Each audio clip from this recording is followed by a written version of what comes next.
Vamos a ver en este capítulo 14 el tema de la protección que debe brindarse a los procesos y a los usuarios que sean dueños de información y que hayan guardado esa información en los archivos, de manera que la protección que digamos debe hacer un sistema operativo es la que vamos a ver en este capítulo 14, porque obviamente esa protección tiene que estar dada primero por el aspecto humano. Digamos, las personas tienen que ser cuidadosas respecto al manejo de los archivos y de los lugares donde esté la información. Así que, descontando lo que los humanos podrían proteger a la información, vamos a tratar de ver cómo un sistema operativo puede ofrecer protección a los recursos en general dentro de un sistema de computación.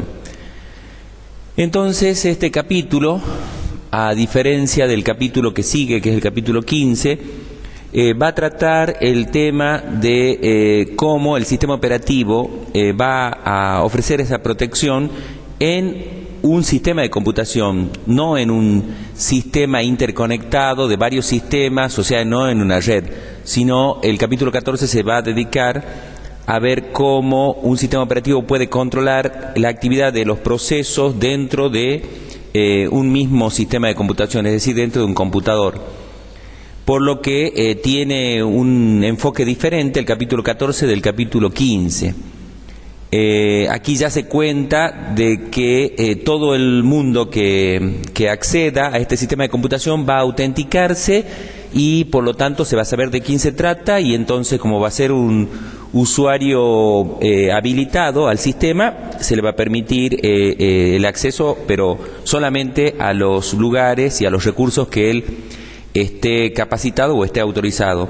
En cambio, el capítulo 15 va a tratar de ver cómo un sistema operativo puede resolver una protección o dar seguridad a procesos o a hilos o a código o a los mismos intrusos, o sea, usuarios, personas que intenten acceder desde el exterior por la placa de red o haciéndose pasar por otro usuario habilitado en el sistema. ¿Cómo se va a proteger ante esas actividades que son obviamente ya en este caso perjudiciales para el sistema? Así que bueno, el capítulo 14 repetíamos que solamente va a tratar el caso de ver cómo protege el sistema operativo a los usuarios que han sido logueados, o sea, que han sido autenticados, y en base a eso tienen una cantidad de permisos determinados sobre los recursos. Este capítulo 14 va a tratar entonces de cuál es el motivo por el cual se va a proteger. Esto es el hecho de que decía recién quién es el dueño de los recursos, cómo se van a administrar esos recursos, básicamente no por un problema de sincronización, no por un problema de coherencia de datos, sino por un problema de confidencialidad y de quién es dueño de la información y quién lo tiene permitido acceder a esos recursos. Luego vamos a ver, muy rápidamente cuáles son los principios de la protección en base a dos criterios que han sido establecidos en la historia ya de la computación desde los años 70 en adelante, a partir de que hay sistemas operativos multiprogramados. ¿Qué significa el concepto de dominio de protección? Este conjunto de recursos a los cuales puede acceder un proceso y en qué tipo de operaciones lo va a hacer. Y luego cómo se puede implementar ese dominio de protección a partir de una matriz de acceso, denominada matriz de acceso, que contiene entonces dominios en las filas y recursos en las columnas. Así también, entonces, de qué manera se puede implementar esta matriz a partir de dos estructuras de datos: las listas de control de acceso, que va a recorrer la matriz por columna, y la lista de capacidades, que va a recorrer la matriz por filas, o sea, por dominio. Ahí está entonces lo que vemos como control de acceso. Esto es la protección a cada uno de los recursos eso se llama lista de control de acceso, que va a tener cada recurso. Va a ser entonces chequeado a ver si el usuario tiene permiso para hacer esa operación o no. ¿Cómo podemos hacer para cambiar estos derechos de acceso y qué tipo de cambios van a hacer?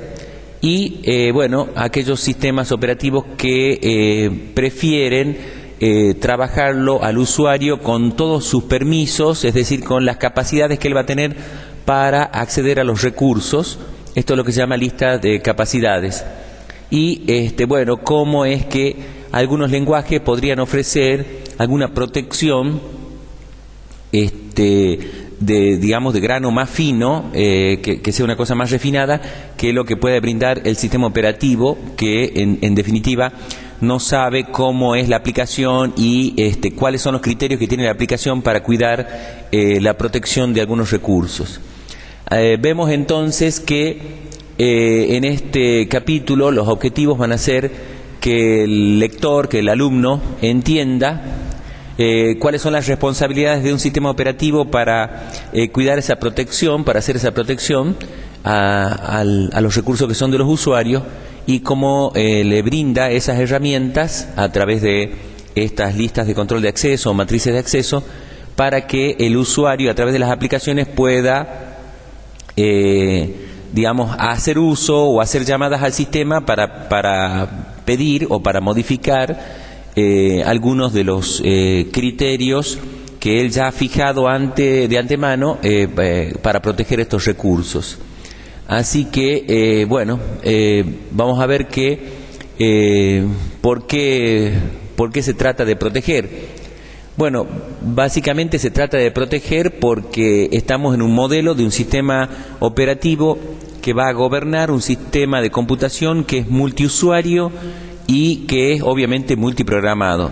Del solo hecho de decir que el sistema es multiusuario ya se entiende que es multiprogramado. Podría ser multiprogramado pero no multiusuario, porque voy a permitir la ejecución casi simultánea o simultánea de más de un programa. Eso significa multiprogramado. Y entonces, como tengo un sistema multiprogramado con una cantidad de procesos determinados, que pueden ser de un usuario o de muchos usuarios, se trata entonces de que esos procesos que son consumidores del recurso van a tratar de acceder a estos recursos que son básicamente clasificados por recursos del hardware o de software. O sea, pueden ser impresoras, discos, cintas, etcétera, algunos recursos del tipo de hardware, placa de red, por ejemplo, comunicación con otra máquina, y también podemos ver que hay recursos de software en cuanto que va a haber archivos, programas que van a tratar de acceder esos bases de datos que van a tratar de acceder los procesos.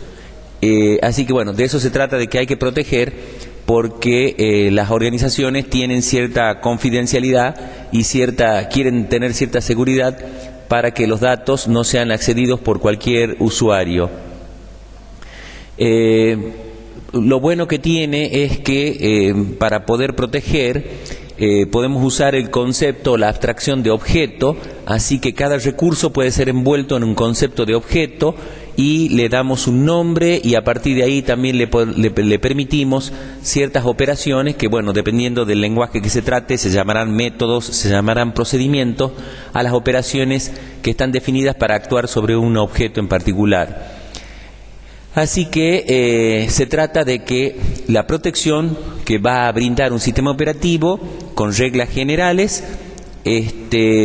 va a proteger el acceso a los recursos por parte de procesos que, digamos, que solamente estén permitidos hacerlo, no aquellos procesos que no tengan el permiso o los privilegios para hacerlo. Decíamos que de los principios de protección que se van a basar los sistemas modernos, esto es en base a la experiencia que han tenido los sistemas operativos desde su creación en 1955 con los primeros sistemas operativos, pero bueno, ahí eran monoprogramados, así que medio que la información era ya cuidadosamente administrada por el mismo usuario, por el mismo operador del centro de cómputo, pero a partir de que el sistema operativo ofrece un servicio de multiprogramación, puede haber accesos online de recursos que están, digamos, que son de otros usuarios. Es decir, el disco ya es único y sobre ese disco están grabados archivos de muchos usuarios, por lo que el acceso al hardware está permitido a cualquier usuario, pero dentro del hardware hay alguna clasificación que pueden ser particiones del disco, o pueden ser archivos, o pueden ser directorios, carpetas, que estén solamente al acceso de un usuario dueño o de un grupo de usuarios. El principio que se ve aquí en esta transparencia es el del privilegio mínimo. Es decir, si alguien o una aplicación quiere acceder, o un proceso quiere acceder a un archivo para hacer una operación de lectura, bueno, es suficiente con darle ese permiso a ese proceso, obviamente si lo merece. No con ello cubrir con todos los tipos de permisos, es decir, escritura, ejecución, si solamente necesita lectura. Así que por más que el usuario, dueño del proceso que esté accediendo a este recurso, sea el superusuario, o sea un system manager, a ese proceso en particular que quiere hacer una operación de lectura, solo hay que permitirle la operación de lectura. Así que no tiene por qué tener mayores privilegios que lo que realmente necesita en cada momento. Y por otro lado, hay otro principio que no está puesto en esta transparencia, que se trata del principio de la necesidad de conocer. El principio de la necesidad de conocer es el que van a necesitar a veces los procesos cuando quieran acceder digamos, cuando quieran ejecutar un código y estén abriendo un archivo y ese archivo no esté dentro de los privilegios establecidos como mínimo, sino que es un derecho de otro usuario. Bueno, hay que ver si el otro usuario le permite a ese proceso observar esos datos. Obviamente que si le está permitiendo la ejecución de un proceso que ha sido hecho por el segundo usuario, también le tiene que permitir el acceso al archivo ese, pero solamente por el principio de la necesidad de conocer. Va a necesitar conocer ese dato para poder resolver la aplicación. Inmediatamente pasado esa aplicación se le quitan los permisos. O sea, no es una cosa que queda a partir de ahí establecido que para siempre va a tener o va a contar con esos permisos. Así que en esta transparencia habría que agregar también el principio de la necesidad de conocer, que es circunstancial para el acceso a un archivo por una aplicación determinada. Se le concede los permisos en ese momento para hacer esa operación y luego se le quitan. Y además, como decíamos, el principio del privilegio mínimo, de darle al proceso solo el privilegio o los derechos para la operación que quiera hacer en este momento, y no de la jerarquía del usuario, que puede ser que llegue a tener mucho más jerarquía que el permiso que tiene. En esta transparencia se define lo que es el concepto de dominio, y la definición de dominio viene a partir de lo que dice este segundo párrafo: el grupo de derechos de acceso que puede tener digamos el grupo de permisos que se han agrupado, es decir, que se han armado en conjunto. Entonces, cuando habla uno de dominio, es posible que sea entonces el territorio o que sea la globalidad de los derechos que un proceso, que un usuario, que un procedimiento necesite. Así que el dominio puede tener un distinto ámbito. Normalmente, por ejemplo, Unix habla del dominio de un usuario, así que cuando se loguea un usuario, automáticamente se le asocia un dominio a ese usuario, que son la cantidad de permisos que va a tener sobre los distintos recursos. Por ejemplo, acá se está hablando del dominio 1, que tiene el permiso de lectura y de escritura sobre el objeto 3, de lectura y de escritura sobre el objeto 1, y solamente el permiso de ejecución sobre el objeto 2. Así que bueno, lo que hacía Unix es asociar el concepto de dominio con el concepto de usuario. Se logueaba un usuario y entonces automáticamente se le asociaba un dominio con todos los objetos, en cuanto que puede ser archivos o puede ser hardware, es decir, software o hardware, para ver qué tipo de operaciones van a tener permitidas sobre esos objetos. Pero hoy es más general. Es más general el concepto de dominio que asociarlo directamente con usuario, y se puede hablar de que un proceso tiene asociado en este momento un dominio, pero es posible que ese proceso en la vida, en su vida de proceso, pueda cambiar de dominio porque necesite, como veíamos hace rato, ejecutar un código de un procedimiento que pertenece a otro proceso o un programa que pertenece, a otro usuario, y entonces tenga que cambiar de dominio. Entonces ahora se piensa que el dominio es el conjunto de derechos de acceso que pueda tener, como digo, un usuario, un proceso o un procedimiento. Es decir, ya es una agrupación de derechos directamente, que puede hacer uso un usuario o puede hacer uso un proceso.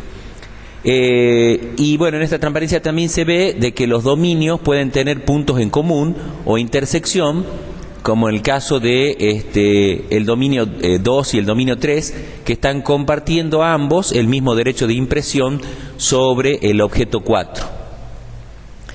Así que, definido el conjunto dominio, podemos entonces también decir que un dominio es la suma de todos los derechos de acceso, viendo que cada derecho de acceso es lo que establece aquí, el nombre del objeto y a partir de ahí el grupo de derechos, que podría ser entonces lectura y escritura en este caso. Así que todos estos tres derechos de acceso suman el dominio. Bien, eso es lo que decíamos hace rato, de que Unix lo ve muy simplificado, el viejo Unix por lo menos lo ve muy simplificado el concepto de dominio. Pero desde el mismo Unix, un sistema operativo clásico, tanto para entenderlo como para enseñar, en las universidades se enseña el modelo de Unix porque es un sistema simple y porque ha estado a la vista durante toda su evolución, digamos, independientemente de que lo haya tomado alguna empresa y haya modificado para sí algunas características, de manera que lo hizo que sea particular o bajo una licencia, pero en general Unix, a partir de que fue abierto para la Universidad de Berkeley en California, fue un sistema operativo que apareció en código abierto para que los estudiantes y los investigadores puedan trabajar sobre él y mejorarlo. Así que bueno, el modelo de Unix siempre lo van a ver en los libros de sistemas operativos. La primera diferencia que hace Unix, y justamente por eso se llamaba un sistema operativo de kernel, es que él separa dos dominios, en el sentido, ¿cuáles son los derechos que puede tener o privilegios que puede tener un usuario ejecutando código de usuario? Bien, entonces está definido porque un usuario tiene un espacio direccionable que está establecido por una MMU o por registros base y registros límite, y el modo del procesador. El modo del procesador le establece que solamente puede ejecutar algunas instrucciones, por lo tanto, él tiene un dominio de usuario restringido a lo que el hardware podría dar. En cambio, el modo supervisor establece que tiene todo el ámbito del espacio direccionable de la memoria principal y cualquier instrucción que desee ejecutar dentro del set de instrucciones del procesador. Y normalmente entonces lo que se asocia es que el modo supervisor lo va a ejecutar o va a trabajar el sistema operativo completo en ese modo. Eso era un modelo de kernel implementado por Unix, en donde separaba lo que es el corazón, el núcleo, que es el sistema operativo, el kernel, y el resto de las aplicaciones que trabajaban en modo usuario. Así que desde el vamos ya establecía dos dominios básicos a nivel del hardware, Unix. Ahí entonces contaba con el apoyo del hardware, por supuesto. Unix no inventaba nada. Unix usaba las bondades de ese hardware que le permitía la separación de esos dos modos de trabajo y la separación del espacio direccionable. Luego, como decía hace rato, para Unix el dominio era equivalente a decir user ID, es decir, un número de un usuario determinado estaba asociado a un dominio y en la vida del usuario él tenía que moverse dentro de ese dominio. Hoy, como decía recién, el concepto de dominio se ha generalizado y un usuario al ejecutar un proceso podría cambiar de dominio e irse a dominios que pertenecen a otros usuarios o a otros dominios que no son los establecidos por el usuario. Bien, ese es el ejemplo que se da, que un dominio puede cambiar cuando, por ejemplo, ya en ese momento se estaba dando Unix cuenta de que al ejecutar un proceso que había sido confeccionado por otro usuario, había que meterse dentro del dominio del otro usuario, por lo que teníamos que depender de que si el bit de set user ID de ese archivo estaba puesto o no, entonces yo podía adoptar los permisos que tenía el creador de ese archivo. Y luego cuando termine de ejecutar, podía volver entonces con mis permisos. En cambio, si ese bit estaba puesto en off, bien, yo directamente la única posibilidad que tenía era ejecutar ese proceso, pero con mis permisos, que son por supuesto más limitados que los permisos del creador del archivo. Otro modelo que históricamente se ha visto como un modelo de protección era el que brindaba en un sistema operativo el padre de Unix, que es Multics. Este sistema operativo tenía el apoyo del hardware a partir de anillos, no a partir de solamente modos, como era el caso de Unix, que bueno, por supuesto Unix es una simplificación de Multics, por lo tanto este sistema operativo, que era mucho más grande, estaba pensado para que dé asistencia o servicio a los habitantes de la ciudad de Massachusetts, a partir de un computador en el MIT, en el Instituto Tecnológico de Massachusetts, y se pensaba en hacer un tendido eléctrico por las calles, y así como uno toma alimentación eléctrica de DET, las casas podían bajarse con un cable, tipo coaxil y un modelo asincrónico, bajarse y meterse con un cable a la casa y enchufar ahí su terminal para que desde la casa, que tenga un terminal, acceder a la máquina que estaba en el MIT. Así que, bueno, digamos, la cantidad de usuarios que se pretendía dar servicio con Multics era miles, digamos, ¿sí? Podemos hablar de 500.000 usuarios. Así que el hardware con que se contaba era un hardware bastante grande. General Electric era la empresa que proveía el hardware a este proyecto del MIT, Laboratorios Bell, y General Electric, MIT y Laboratorios Bell, los tres. Así que bueno, ellos pensaban que, por supuesto esto es antes que Unix, que el hardware tendría que dar una protección con anillos, y entonces Multics contaba con 8 anillos, desde el anillo 0 al anillo 7, y los privilegios crecían a medida que el anillo se bajaba, o sea, el anillo 0 era el que más privilegios tenía. Y entonces, por ejemplo, cuando uno quería hacer una llamada al sistema para pedir un servicio, estaba limitado a pasar por el anillo inmediatamente inferior, y tenía una puerta de acceso inclusive, no podía pasar de cualquier manera, era una protección realmente así como anillo. Ni siquiera podemos ver que esto era un sistema jerárquico por capas, en donde yo a la capa la podría saltear por el costado, sino que aquí no hay forma de meterme por ningún lado a un anillo interior, solamente tengo puertas de entrada, y esas puertas de entrada están perfectamente establecidas con qué parámetros hay que entrar, por lo que no se podía violar el acceso a cualquier anillo. El hardware se daba cuenta de que alguien quería ejecutar en un anillo que no estaba permitido, y en el acto había una excepción, y el proceso era matado.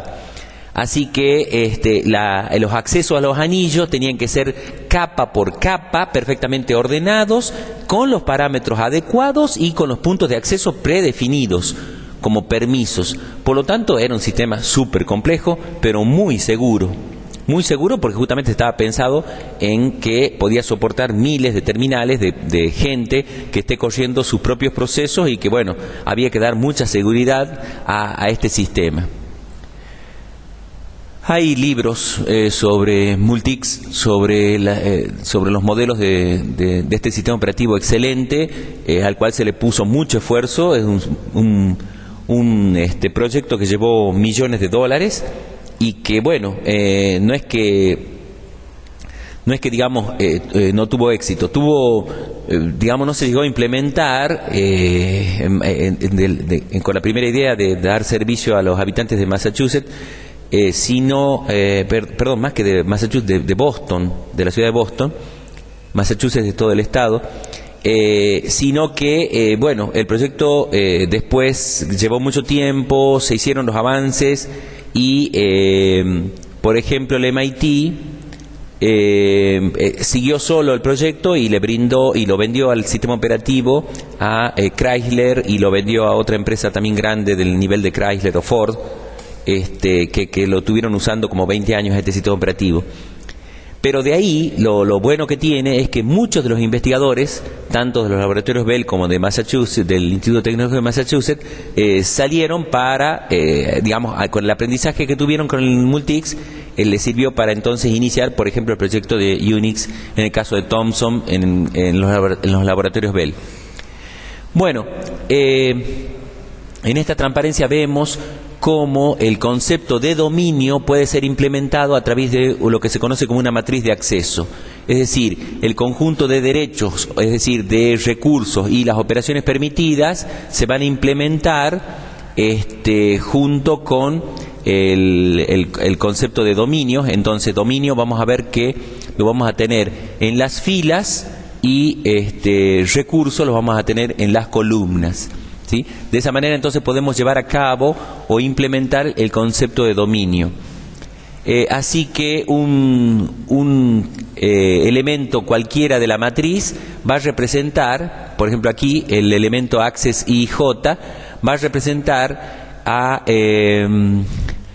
al dominio, ¿sí? Porque I va a ser la fila, al dominio particular, y dentro de eso la J va a representar a la columna. Entonces voy a representar un permiso de una operación en particular.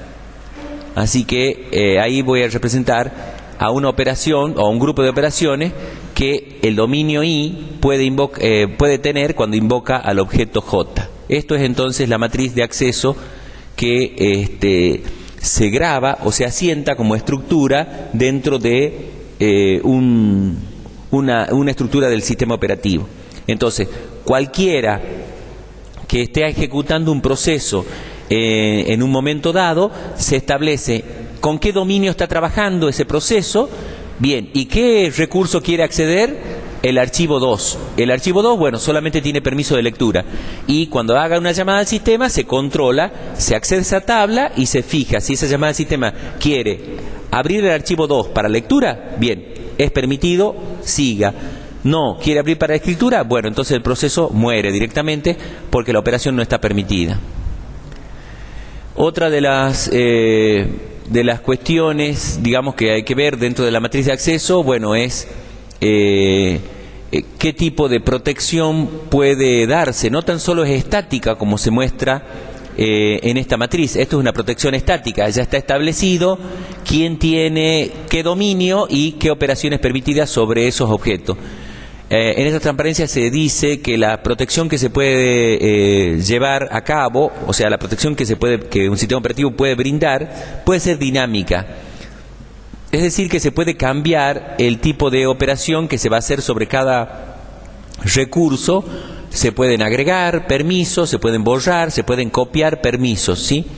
Eso es entonces lo que, gracias a que se puede separar lo que es las políticas del mecanismo, se puede llegar a implementar, llegar a implementar este dinamismo. Es decir, lo vemos aquí en esta transparencia, cómo es que, por ejemplo, desde el dominio 1, ¿sí?, que yo tengo estos permisos, podría cambiarme al dominio 2 y por lo tanto ahora agregar el permiso de impresión, por ejemplo, a la impresora láser. o por lo menos mientras esté en el dominio 2 solamente tener este permiso. Si yo estoy en el dominio 2 podría cambiarme al dominio 3 o al dominio 4. Bueno, estos son mecanismos entonces dinámicos que me permite la matriz de acceso, que un proceso cuando esté migrando desde un código hacia otro pueda cambiar entonces con los dominios. Lo que decía esta transparencia es que es muy importante, y los sistemas operativos más estables, así como sistemas operativos tipo microkernel, separan perfectamente lo que son las políticas de los mecanismos. En las políticas se establece el qué es lo que yo quiero hacer, ¿sí? ¿Qué es lo que yo quiero hacer? Eso establezco en la política. Y en el mecanismo se dice cómo se va a llevar a cabo. ¿Cómo voy a llevar a cabo lo que yo quiero hacer con la política? Entonces, si de alguna manera con la política yo digo, este usuario quiero que solamente lea el archivo fulano, entonces con el mecanismo voy a implementarlo o con una lista de control de acceso, o con una lista de capacidades, o con digamos algún elemento, alguna estructura de datos. Yo voy a limitarlo al usuario para que solamente lea, por ejemplo, capaz que con un bit. El viejo Unix empleaba 9 bits, 3 bits para el dueño, 3 bits para el grupo del dueño y otros 3 bits para el resto del mundo. Cada uno de esos bits era lectura, escritura y ejecución. Entonces con 9 bits implementaba el mecanismo de cómo se debía proteger a los archivos para los que eran dueños, grupos del dueño o el resto del mundo. Así que hay que tener en claro perfectamente lo que se quiere hacer, que es la política, y lo que, digamos, a partir de que se determine lo que se quiere hacer, cómo lo voy a llevar a cabo. Eso es entonces el mecanismo. Bueno, esta es la transparencia que explica, la transparencia que sigue de cómo alguien podría cambiarse, digamos, de permisos, o también podría verse que esta transparencia dice cómo se puede llevar a cabo, cómo se puede implementar esta matriz de acceso. Entonces la matriz de acceso es como si fuera el concepto, la abstracción de cómo llevar a cabo los dominios, cómo implementar el concepto de dominio. Los dominios pueden implementarse como una lista de control de acceso si yo lo veo a la matriz como una columna, como un conjunto de columnas. Cada columna puede ser vista como una lista de control de acceso. Así que, por ejemplo, la lista de control de acceso asociada al archivo 1 es esta, la columna 1, ¿sí? Entonces, cuando viene un proceso que pertenece a un dominio, se accede a esta lista de control de acceso que quiere acceder al archivo 1, se accede y se pregunta, ¿de qué dominio sos vos? Del 4. Ah, bien, vos tenés entonces solamente permiso de lectura y escritura sobre este archivo. O sea, por cada recurso, por cada objeto, está asociada una lista de control de acceso. Mientras que si, por ejemplo, hay sistemas operativos que en vez de recorrerla a la matriz por columna, la recorren por fila. Recorrerla por fila significa de que cada fila es un dominio, por lo tanto es la capacidad que tiene ese dominio. Así que cuando yo estoy parado sobre un dominio, porque estoy ejecutando en ese dominio, soy un proceso, tengo asociado esta lista de capacidades. Cuando hago una llamada al sistema para acceder a un determinado archivo, se chequea a ver si yo tengo el permiso suficiente para poder acceder a ese archivo. Así que bueno, la matriz se puede implementar de las dos formas, o como lista de control de acceso o como una lista de capacidades que tiene un proceso en particular. Bueno, estas transparencias muestran el dinamismo que puede tener una matriz de acceso donde se pueden copiar operaciones. Por ejemplo, el dominio 2 quiere copiar, el dominio 2 quiere pasarle al dominio 3 el permiso de lectura sobre el archivo 2, así que en la nueva tabla va a aparecer en el dominio 3 también el permiso de lectura. También podría, digamos, sacar, o sea, revocar algunos permisos. Por ejemplo, aquí he revocado el permiso de ejecución para el dominio 3, ¿sí? Del archivo 1, porque el dueño, que está en el dominio 1, le quitó el permiso al dominio 3. En otros casos, por ejemplo, el dueño del archivo 2, que pertenece al dominio 2, le ha permitido el permiso de escritura para el dominio 3. O sea, vemos cómo a través de llamadas al sistema se pueden mover o se pueden cambiar los permisos, renovar los permisos o modificar los permisos circunstancialmente o no a cada uno de los otros dominios. Algunos sistemas operativos, por ejemplo Solaris, lo que hace es acceder o sea, asociar a cada proceso con un rol, con el rol que está cumpliendo en este momento. Con esto entonces independizamos o separamos el concepto de dominio y ahora usamos el concepto de rol para decir que ese rol que está cumpliendo el proceso en este momento puede modificarse y migrar de un dominio a otro. Esto es entonces una independencia que le permite tener o aplicar el principio del privilegio mínimo, que decíamos que un proceso es conveniente que tenga solamente el privilegio mínimo para acceder a un determinado archivo. Por más privilegio que tenga el usuario, que haga uso solamente del privilegio mínimo necesario para poder cumplir con su tarea en la aplicación. Así que, bueno, este tema de los roles que se basa en contraseñas, ¿esto qué significa? Que cuando estoy ejecutando un proceso y tomo... Primero, para poder ejecutar un proceso yo me tengo que haber logueado como usuario. Así que ya tengo los permisos básicos de usuario. Ejecuto el proceso. Cuando ejecuto el proceso y entonces quiero hacer una operación que no estaba pensada para los permisos que yo tengo, me pide una contraseña, que es el caso de los cajeros. ¿Sí? Yo cuando entonces entro al cajero con un usuario y contraseña, pero en un momento dado, si quiero hacer una operación de extracción, por ejemplo, el cajero me dice, bueno, ingrese la contraseña para esa operación en particular. Así que, si yo quiero retirar dinero, me pide, qué sé yo, que confirme el número de documentos, los 3 dígitos, etcétera. Así que, bueno, para cada paso que yo esté haciendo dentro del proceso, me puede pedir contraseñas como para asegurarse de que soy la persona, digamos, que dice que ser, y además que está controlada las operaciones que va a hacer a través de contraseñas. Y eso le llama el rol que está cumpliendo el proceso en este momento, ¿sí? Así que puede cambiar los privilegios. Este es entonces un esquema como un usuario, ¿sí? Un usuario, por ejemplo, el usuario 1. En este momento, cuando el usuario 1 se ha logueado, él entonces tiene el rol 1, el rol de, digamos, de ser cliente del banco, en el caso de una operación a través de un cajero automático. Y entonces como usuario, en ese rol yo tengo 2 tipos de privilegio. Una vez que él tomó por una de las operaciones y quiere hacer una cierta transacción, entonces el sistema le pide que confirme con contraseña uno de esos 2 privilegios, supongamos el privilegio 1. Bueno, cuando él confirmó el privilegio 1, entonces le va a permitir hacer esa operación y entonces está ejecutando el proceso con el privilegio 1 para hacer esa operación. Eso es lo que quiere decir entonces esta transparencia, ¿sí? A medida que va tomando distintos caminos dentro del rol, se le está pidiendo que asegure con una contraseña para que el sistema se dé cuenta que puede acceder a esos recursos.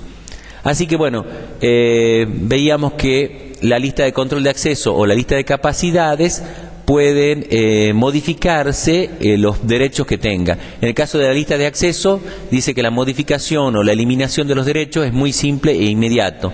En cambio, en la lista de capacidades tiene algunos problemas como para poder digamos, llevar cuenta de cualquier modificación.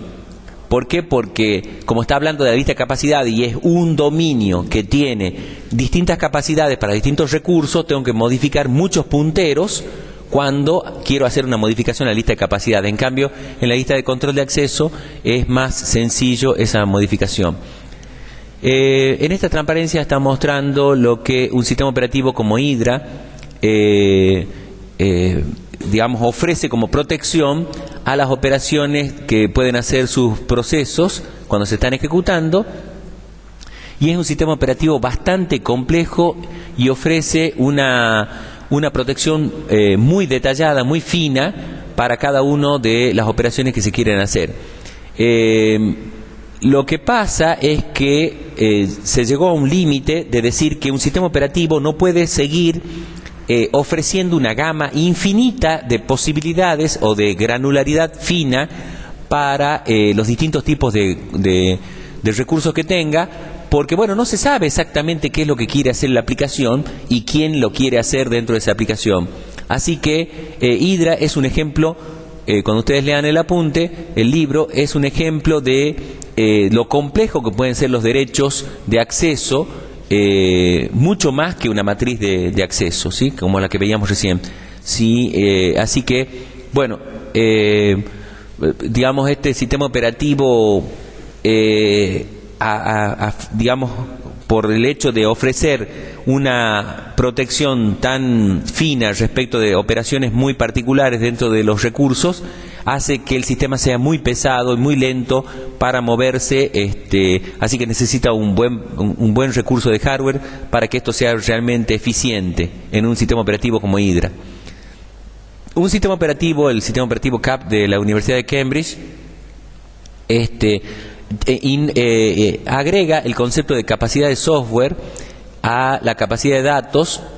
Han cambiado las denominaciones, pero básicamente es un sistema operativo más simple que Hydra respecto de los derechos y las capacidades que va a ofrecer, pero de la misma manera, digamos, los conceptos ya lo tenemos. Estos son dos ejemplos que estaba mostrando el autor, y son sistemas operativos que seriamente se han puesto a trabajar en la seguridad, en la protección que pueden brindar a la información que pertenece a los usuarios. Por otro lado, entonces ya pensábamos, recién cuando hablábamos de Hydra, que un sistema operativo no puede tener tanta gama de posibilidades y de combinaciones de permisos para que las aplicaciones puedan usarle. Entonces, lo que se piensa es que en las aplicaciones mismas, en el lenguaje mismo, venga algún tipo de uso de protección. Así que esto es lo que, por ejemplo, el caso más típico es Java. Java es un lenguaje que nació para mejorar la protección y la seguridad de las aplicaciones que uno baja desde Internet. Entonces, como no sé quién ha hecho esa página o no sé qué códigos tiene esa página con algunos iconos o cosas rimbombantes que son atrapantes para el usuario, y entonces que brilla y que palpita y qué sé yo, entonces el usuario hace un clic para bajar, bueno, no sabe si está bajando una bomba. Entonces Sun se puso a trabajar en un lenguaje no para competir con C, porque bueno, tienen un estilo una sintaxis bastante parecida, sino para ofrecer un lenguaje que dé protección y que dé seguridad al usuario de Internet cuando quiere bajar alguna aplicación de alguna página, de algún portal. Así que esto es lo que esta transparencia está tratando de decir, que hay algunas cosas que podría ya empezar a proteger el lenguaje de manera que le alivie el trabajo al sistema operativo, y por último también el hardware tenga menos operaciones de protección para hacer, ¿sí? Así que, por otro lado, como dice aquí, si el hardware no me va a ofrecer protección, bueno, la protección la tengo que ver más arriba, ¿sí? Justamente ese es el tema de Java. Java no ejecuta solo, no ejecuta sobre el hardware, sino que Java ejecuta sobre una máquina virtual, la máquina virtual Java, y esa máquina virtual se adapta al procesador que tenga. Así que tendré una máquina virtual para una Sun, para una Intel, para una Alpha, para un procesador diferente. Por lo tanto, entonces ya no le cargo al hardware el control que me tiene que hacer, sino ya lo estoy haciendo yo, el control en la máquina virtual. Así que, bueno, es un buen criterio de levantar o abstraer un poco los controles hacia el lenguaje donde se va a ejecutar mi aplicación. Y ese es el caso entonces de Java. Decíamos recién que se establecen clases, y las clases de estos objetos son los que me van a restringir a las operaciones y a los y a digamos, a los permisos que se va a tener sobre estos recursos. Así que cuando una aplicación, cuando un método invoca una biblioteca para acceder a un recurso, solo se le tiene permitido los métodos o las operaciones en esa biblioteca. Lo que normalmente hace la máquina virtual es observarle la pila de Java y por lo tanto va a tratar de asegurarse que dentro de la pila no haya un puntero que lo derive a un código que no esté fuera de la biblioteca. Y esa es la mejor forma de zafarse o de protegerse de virus o de código que digamos no esté previsto ejecutar.